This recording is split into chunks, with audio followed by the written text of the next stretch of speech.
Assalamualaikum warahmatullahi wabarakatuh. Perkenalkan, nama saya Irina Mai Widiani Safitri dengan NIM 210611100111. Nah, di sini saya akan menjelaskan materi mengenai metode dan teknik pembelajaran TIK berbasis simulasi. Nah, metode mengajar di sini merupakan cara yang digunakan guru dalam mempelajarkan siswa agar terjadi interaksi dan proses belajar yang efektif dalam pembelajaran. Nah, setiap metode mengajar ini pasti memiliki karakteristik yang berbeda-beda dalam membentuk pengalaman belajar siswa. Nah, dalam pembelajaran TIK ini juga terdapat berbagai metode dan teknik yang digunakan. Salah satunya metode pembelajaran yang dapat digunakan yaitu seperti model pembelajaran berbasis simulasi. Simulasi sendiri artinya merupakan suatu metode pelatihan yang memperagakan suatu hal dalam bentuk replikasi atau bisa disebut dengan tiruan dari suatu sistem yang mirip dengan keadaan sesungguhnya. Sedangkan menurut Sri Anita tahun 2007, metode simulasi ini merupakan salah satu metode pembelajaran yang dapat digunakan dalam pembelajaran kelompok. Nah, proses pembelajaran yang menggunakan metode simulasi ini objeknya cenderung bukan benda atau kegiatan yang sebenarnya, melainkan kegiatan mengajar yang bersifat pura-pura. Metode simulasi ini dapat diartikan sebagai cara penyajian pengajaran dengan menggunakan situasi tiruan untuk menggambarkan situasi sebenarnya, agar diperoleh pemahaman tentang hakikat suatu konsep, prinsip, atau keterampilan tertentu. Di samping itu, dalam metode simulasi siswa diajak untuk bermain peran beberapa perilaku yang dianggap sesuai dengan tujuan pembelajaran. Nah, model simulasi ini pada dasarnya merupakan salah satu strategi pembelajaran yang bertujuan memberikan pengalaman belajar yang lebih konkret melalui penyajian tiru-tiruan bentuk pengalaman yang mendekati keadaan sebenarnya. Nah, dapat disimpulkan dari materi tersebut yaitu model simulasi adalah model CBI atau Computer Based Instruction yang menampilkan materi pelajaran yang dikemas dalam bentuk simulasi pembelajaran dalam bentuk animasi yang menjelaskan konten secara menarik, hidup dan memadukan unsur teks, gambar, audio, gerak, dan paduan warna. Secara umum, tahapan materi model simulasi ini yaitu seperti pengenalan, penyajian, informasi. Selanjutnya, di sini saya akan menjelaskan materi mengenai prinsip-prinsip model simulasi. Menurut Turki Rantani Reja tahun 2011 menyebutkan 7 prinsip-prinsip metode simulasi, yaitu yang pertama dilakukan oleh kelompok siswa. Nah, tiap-tiap kelompok ini mendapatkan kesempatan untuk melaksanakan simulasi yang sama ataupun juga dapat berbeda-beda. Yang kedua, semua siswa harus terlibat langsung dalam peranan masing-masing. Nah, artinya semua siswa harus mengikuti prinsip-prinsip model simulasi ini agar semua siswa terlibat langsung. Yang ketiga, penentuan topik disesuaikan dengan tingkat kemampuan kelas. dibicarakan oleh siswa dan guru. Artinya, guru di sini membicarakan topik yang disesuaikan dengan kemampuan siswa. Yang keempat, petunjuk simulasi diberikan terlebih dahulu. Prinsip yang kelima, dalam simulasi seyogyanya dapat 3 domain psikis. Prinsip yang keenam, dalam simulasi hendaknya digambarkan situasi yang lengkap. Prinsip yang ketujuh yaitu hendaknya terintegrasi dengan beberapa ilmu. Nah, sedangkan menurut UNO tahun 2007 menyampaikan bahwa ada 4 prinsip yang harus dipegang oleh guru, yaitu yang pertama, penjelasan.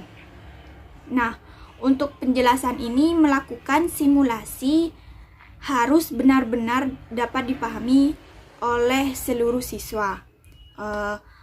Oleh karena itu, guru hendaknya memberikan penjelasan dengan sejelas-jelasnya tentang aktivitas yang harus dilakukan selama pembelajaran simulasi.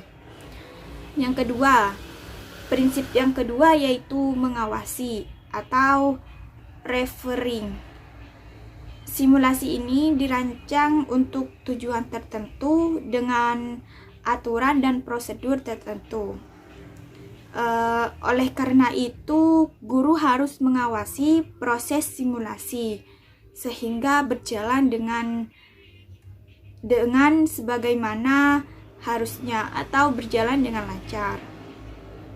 Yang ketiga ada prinsip melatih atau coaching. Dalam simulasi ini pemain akan mengalami kesalahan. Artinya oleh karena itu guru harus memberikan saran, petunjuk atau arahan sehingga memungkinkan siswa untuk tidak mengulangi kesalahan yang sama. Prinsip yang keempat yaitu diskusi. Diskusi di sini untuk refleksi selama kegiatan berlangsung. Oleh karena itu, setelah selesai simulasi, guru mendiskusikan beberapa hal. Nah, diantaranya seberapa jauh simulasi sudah sesuai dengan situasi nyata. Yang kedua ada kesulitan-kesulitan selama pembelajaran. Yang ketiga ada hikmah apa yang dapat diambil dari simulasi. Yang keempat ada bagaimana memperbaiki atau meningkatkan kemampuan simulasi. Nah, dari prinsip-prinsip tersebut kita harus menjadi acuan dalam pelaksanaan simulasi agar benar-benar dapat dilakukan sesuai konsep simulasi dalam berbagai bentuknya. Nah, prinsip ini berlaku pada setiap mata pelajaran dan standar kompetensi yang sesuai dengan prinsip-prinsip tersebut kita atau yang berhubungan dengan peristiwa nyata. Oleh sebab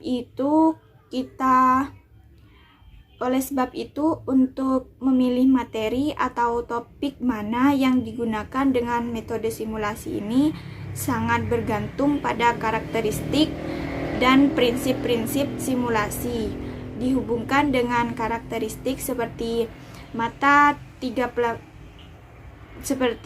tiga pelajaran sebagaimana dijelaskan di atas tadi. Oleh sebab itu, tidak semua mata pelajaran, kompetensi dasar, indikator, dan topik pembelajaran berbagai mata pelajaran yang dapat digunakan dengan simulasi. Disinilah pentingnya pemahaman analisa guru tentang karakteristik dan prinsip metode simulasi dihubungkan dengan karakteristik mata pelajaran setiap kompetensi dasarnya. Cukup sekian materi yang bisa saya sampaikan. Terima kasih. Selanjutnya saya akan menjelaskan mengenai tujuan dari model pembelajaran berbasis simulasi. Sebelumnya, perkenalkan nama saya Bina Rosita dengan NIM akhir 114. Pada dasarnya, penggunaan metode simulasi ini memiliki beragam tujuan, baik itu tujuan yang bersifat praktis maupun tujuan yang bersifat taktis. Alangkah baiknya seorang guru sebelum menerapkan metode simulasi ini menentukan terlebih dahulu tujuan yang ingin ia capai dalam proses pembelajarannya, sebab dari banyaknya tujuan yang ada, tidak semuanya tujuan tersebut dapat diterapkan sekaligus dalam suatu proses pembelajaran. Bisa jadi antara proses pembelajaran yang satu dengan yang lainnya itu memiliki tujuan yang berbeda. Nah, langsung saja menurut Nana Sujana, beliau mengemukakan ada 8 tujuan dari metode pembelajaran berbasis simulasi. Yang pertama yaitu melatih keterampilan tertentu bagi siswa, baik itu keterampilan profesional maupun keterampilan yang siswa butuhkan dalam kehidupan sehari-hari. Keterampilan profesional siswa ini dapat meliputi keterampilan dalam berkomunikasi, berkolaborasi, maupun keterampilan dalam berpikir kritis. Sedangkan untuk keterampilan bagi siswa untuk kehidupan sehari-harinya dapat berupa keterampilan dalam memecahkan atau menyelesaikan masalah dalam kehidupan kesehariannya. Selanjutnya, tujuan yang kedua yaitu memperoleh pemahaman mengenai konsep dan prinsip. Sebelum siswa ini dapat mengaplikasikan ilmu yang ia peroleh dalam kehidupan yang lebih nyata, sebelum itu siswa pastinya diberikan sebuah pemahaman mengenai konsep dan prinsip dalam melakukan suatu hal. Oleh karena itu, dalam pembelajaran simulasi ini penting bagi siswa untuk memahami sebuah konsep dan prinsip sebelum ia dapat menerapkan ilmunya dalam kehidupan yang lebih nyata. Untuk tujuan yang ketiga yaitu tujuan untuk melatih memecahkan masalah. Dalam kegiatan simulasi ini sebenarnya kita dapat melihat reaksi siswa bagaimana ia dapat menyelesaikan masalah yang ia hadapi. Apakah ia dapat menyelesaikan masalah ini dengan baik ataukah ia malah direpotkan dengan masalah-masalah yang ada dalam proses belajar mengajarnya.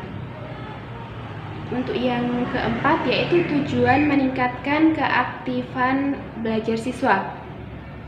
Nah, metode simulasi ini lebih cenderung untuk melibatkan siswa secara aktif dalam pembelajaran, sehingga siswa ini diberikan kesempatan yang sama untuk melakukan peranannya masing-masing, sehingga dapat membuat siswa ini lebih aktif dalam pembelajaran. Tujuan yang keempat yaitu memberikan motivasi belajar kepada siswa. Dari metode pembelajaran simulasi ini, sebenarnya metode simulasi ini menciptakan pembelajaran yang menyenangkan bagi siswa, sebab siswanya ini dapat berpartisipasi secara aktif dalam pembelajaran dan dapat melakukan hal-hal tersebut secara langsung. Nah, dari situasi yang seperti inilah siswa akan terdorong motivasinya untuk belajar secara maksimal. Selanjutnya, untuk tujuan yang keenam yaitu melatih siswa untuk mengadakan kerjasama dalam situasi kelompok. Pada prinsipnya, metode simulasi ini diterapkan dalam pembelajaran berkelompok. Nah, dalam pembelajaran berkelompok ini, siswa dapat diajarkan untuk mengenai kerjasama antara anggota kelompok yang satu dan kelompok yang lain dan anggota yang lain. Untuk tujuan yang ketujuh, menumbuhkan daya kreativitas siswa. Dan untuk yang terakhir yaitu tujuan untuk melatih siswa untuk mengembangkan sikap toleransi. Untuk selanjutnya, saya akan menjelaskan mengenai kelebihan dan kekurangan dari model pembelajaran berbasis simulasi. Untuk yang pertama, saya akan menjelaskan mengenai kelebihan dari model pembelajaran simulasi.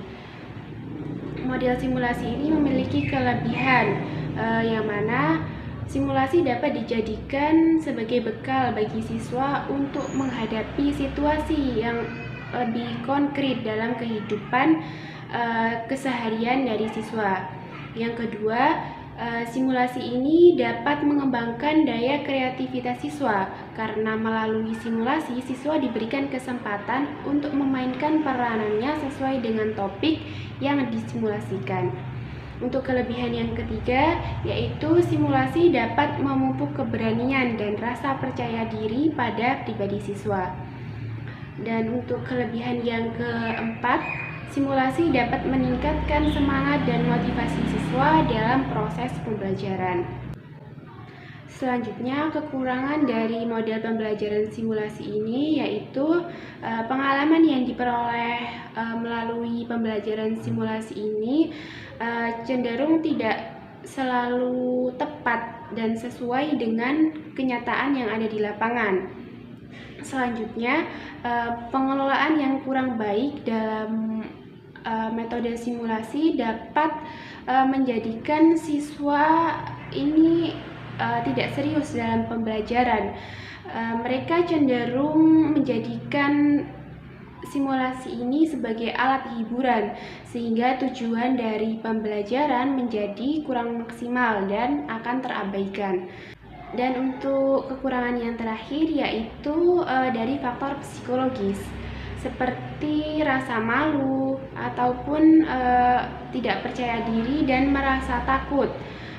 Seringkali siswa ini merasakan hal-hal seperti itu yang mana dapat mempengaruhi siswa dalam melakukan proses simulasi tersebut. Langkah-langkah metode simulasi menurut Wina Sanjaya sebagai berikut. Yang pertama, penerapan simulasi, menetapkan topik atau masalah serta tujuan yang hendak dicapai oleh simulasi. Guru memberikan gambaran masalah dalam situasi yang akan disimulasikan. Guru menetapkan pemain yang akan terlibat dalam simulasi, peranan yang harus dimainkan oleh para pemeran, serta waktu yang disediakan. Guru memberikan kesempatan kepada siswa untuk bertanya, khususnya pada siswa yang terlibat dalam pemeranan simulasi. Yang kedua, pelaksanaan simulasi. Simulasi mulai dimainkan oleh kelompok pemeran. Para siswa lainnya mengikuti dengan penuh perhatian.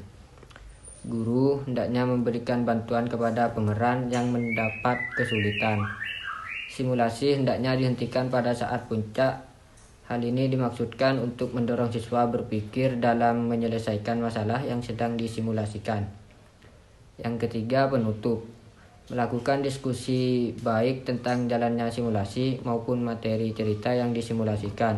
Guru harus mendorong agar siswa dapat memberikan kritik dan tanggapan terhadap proses pelaksanaan simulasi. Merumuskan kesimpulan.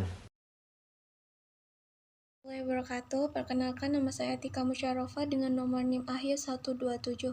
Di sini saya akan menjelaskan tahapan simulasi TIK, yaitu tahapan pertama, orientasi, menyediakan berbagai topik simulasi dan konsep-konsep yang akan diintegrasikan dalam proses simulasi, menjelaskan prinsip simulasi dan permainan, memberikan gambaran teknis secara umum tentang proses simulasi. Tahap 2, latihan bagi peserta, membuat skenario yang berisi aturan peranan, langkah, pencatatan, bentuk keputusan yang harus dibuat dan tujuan yang akan dicapai. Menugaskan para pemeran dalam simulasi, mencoba secara singkat suatu episode. Tahapan 3, proses simulasi, melaksanakan aktivitas permainan dan pengaturan kegiatan tersebut, memperoleh umpan balik dan evaluasi dari hasil pengamatan terhadap performa si pemeran, menjernihkan hal-hal yang miskonsepsional, melanjutkan permainan atau simulasi. Tahap keempat, pemantapan dan debriefing, Memberikan ringkasan mengenai kejadian dan persepsi yang timbul selama simulasi. Memberikan ringkasan mengenai kesulitan-kesulitan dan wawasan para peserta. Menganalisis proses. Membandingkan aktivitas simulasi dengan dunia nyata. Menghubungkan proses simulasi dengan isi pelajaran. Menilai dan merancang kembali simulasi. Sekian yang bisa saya sampaikan. Assalamualaikum warahmatullahi wabarakatuh.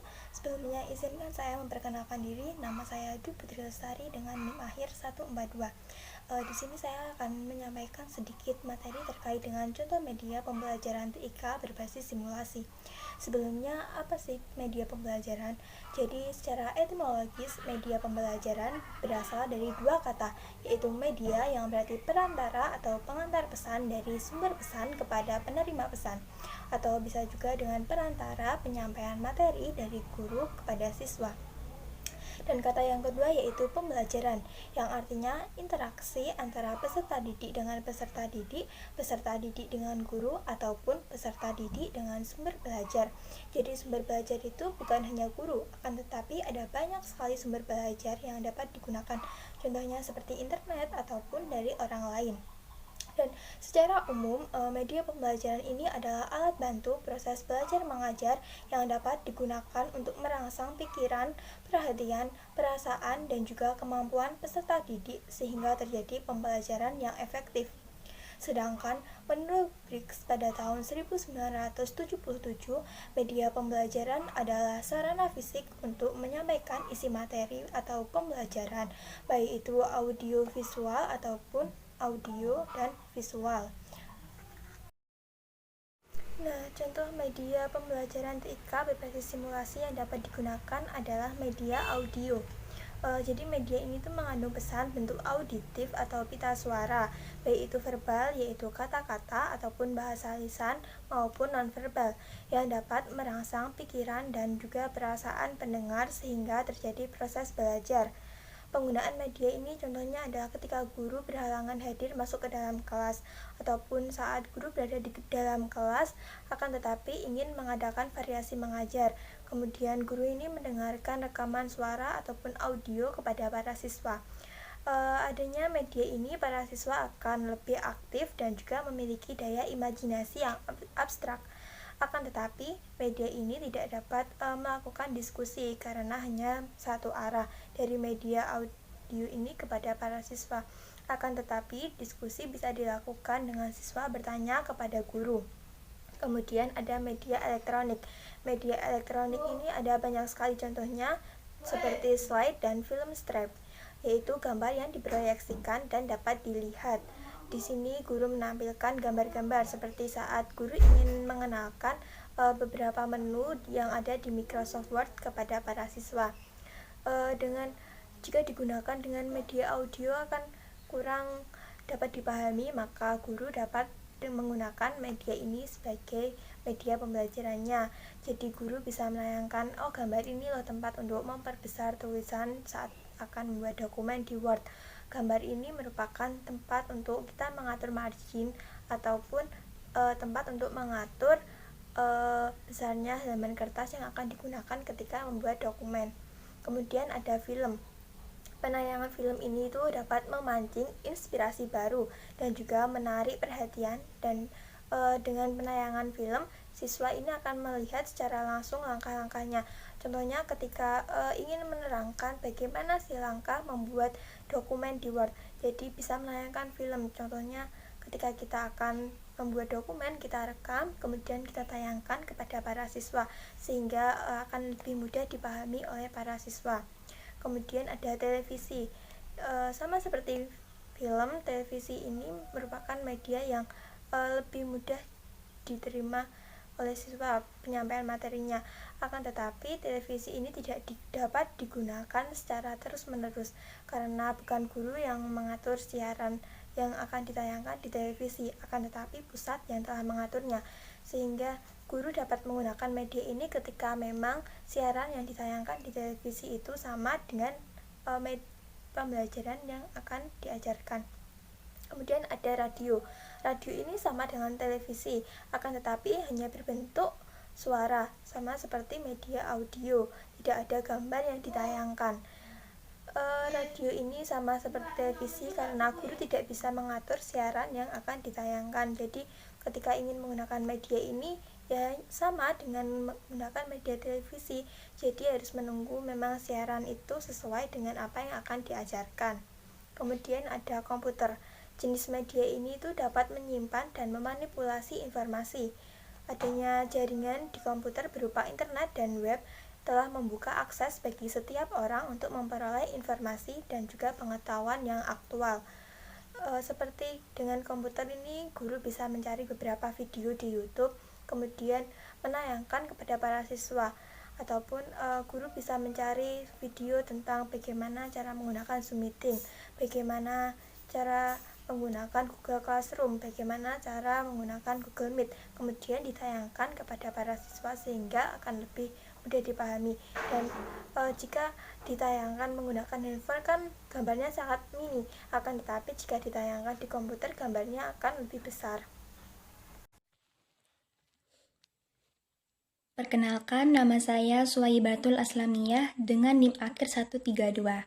Di sini saya akan melanjutkan penjelasan materi mengenai media yang dapat digunakan dalam pembelajaran TIK SD berbasis simulasi, di mana ada aplikasi pembelajaran.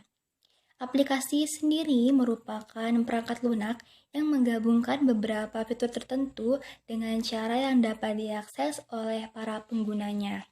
Nah, aplikasi ini ada banyak jenisnya. Ada aplikasi yang dapat kita gunakan sebagai hiburan seperti game, sosial media yang berupa Facebook, Instagram, WhatsApp, dan sebagainya. Ada juga aplikasi yang dapat digunakan untuk mengakses sumber-sumber ilmu atau informasi yang dapat kita gali secara dalam seperti Google, YouTube, dan sebagainya. Dan di masa pandemi ini, di era COVID-19 ditambah lagi sekarang ada gejala Omikron yang sangat meresahkan warga dunia dan juga seluruh rakyat Indonesia. Nah, kita semua sebagai pelajar, siswa-siswi SD, SMP, SMA maupun yang bekerja diharuskan untuk melakukan kegiatannya secara daring di rumah masing-masing. Dan juga kita yang masih dalam status pelajar harus melaksanakan kegiatan belajar mengajar melalui virtual atau hanya melalui smartphone atau laptop. Nah, di sini kita membutuhkan media yang dapat digunakan untuk membantu proses pembelajaran kita. Nah, di mana ada aplikasi pembelajaran yang dapat digunakan juga untuk media pembelajaran kita. Nah, ada banyak sekali aplikasi pembelajaran yang digunakan di era COVID-19 ini. Ada aplikasi conference, aplikasi quiz, game, dan sebagainya. Aplikasi conference seperti Google Meet dan Google Classroom, Google Meeting yang digunakan untuk pertemuan secara virtual, di mana ada murid dan juga guru di situ. Nah, dan kita juga dapat menggunakan aplikasi seperti Quizizz, Quipper, dan sebagainya untuk mencari sumber-sumber informasi atau pelajaran-pelajaran yang harus kita pelajari. Nah, saya akan menjelaskan aplikasi yang umum dan dapat digunakan juga oleh anak-anak SD terutamanya dalam pembelajaran, di mana ada aplikasi Quizizz dan PowerPoint yang sangat-sangat menyenangkan digunakan untuk anak SD tentunya. Oke, ada aplikasi Quizizz dan PowerPoint yang sangat umum digunakan dan juga dapat sangat membantu anak SD karena mereka masih di bangku sekolah dasar di mana mereka belum terlalu mengerti tentang teknologi dan desain. Nah, jadi Quizizz dan PowerPoint ini sangat mudah digunakan untuk siswa SD juga. Nah, Quizizz di sini merupakan aplikasi yang dapat digunakan untuk pembelajaran. Kita bisa menggali informasi di situ dan kita juga bisa melakukan sebuah permainan atau game di aplikasi tersebut. Nah, apalagi anak SD pasti suka dengan permainan. Nah, juga Quizzes ini merupakan permainan yang dapat melatih otak dan keterampilan berpikir mereka dan kita semua juga. Bukan hanya anak SD saja, tapi SMP, SMA, bahkan yang kuliah juga dapat menggunakan aplikasi Quizzes sebagai sumber pembelajaran dan juga melatih kemampuan berpikir secara tepat. Nah, Quizzes di sini bisa memuat berbagai mata pelajaran dari SD sampai yang kuliah. Nah, dengan Quizzes itu, kita yang malas belajar akan merasa tertantang karena penggunaannya yang sangat menyenangkan. Nah, selanjutnya ada aplikasi PowerPoint. Nah, PowerPoint di sini merupakan slide berbentuk slide yang menampilkan gambar animasi ataupun video. Nah, PowerPoint di sini juga sangat mudah digunakan dan sangat mudah untuk dibuat, apalagi untuk anak SD. Mereka bisa mengasah kemampuan dalam desain grafisnya juga dengan aplikasi PowerPoint ini. Nah, untuk yang di jenjang perkuliahan pasti menggunakan PowerPoint ini untuk presentasi. Nah, namun di jenjang sekolah dasar biasanya anak SD hanya menggunakannya sebagai media untuk pembelajaran. Mereka biasanya akan tertarik dengan slide PowerPoint yang penuh dengan gambar-gambar kartun yang menggemaskan. Nah, jadi dengan PowerPoint yang memiliki slide-slide yang cantik, yang memiliki animasi dan juga video yang menarik, akan membuat anak sekolah dasar tertarik untuk belajar dengan menggunakan media aplikasi PowerPoint tersebut. Nah, aplikasi-aplikasi tersebut sangat berguna untuk anak SD dalam pembelajaran daring di masa pandemi COVID-19 ini. Aplikasi-aplikasi tersebut sangat bermanfaat untuk mereka dalam kegiatan belajar mengajar.